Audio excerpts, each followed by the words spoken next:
Kung diabetic ka or gusto mong magbalik-alindog program, huwag ka muna mag-scroll up. Ito yung kanin na gawa sa gulay. Fat-free at sugar-free to. At pwedeng-pwede sa atin to. Ayan, tingnan nyo naman, di ba? Parang bigas talaga siya. Ayan, ganyan ko siya i-prepare. Nagre-ready ako ng mangkok.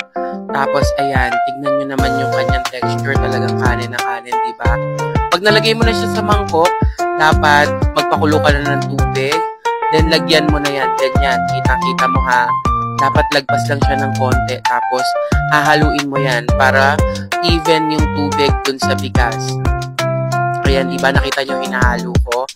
Pag nahalo mo na yan, pag nakita mong even na yung pagkaano ng tubig, dapat tatakpan mo na yan. Then, magwe-wait ka ng 15 to 20 minutes. Ayan. Yan. Pwede mong takpan ng plato.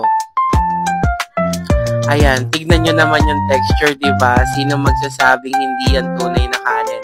Gawa talaga siya sa root crops. Gawa siya sa konjac plant. Kung gusto mo rin yan, maglalagay ako ng yellow basket, mag-check out ka na. Go!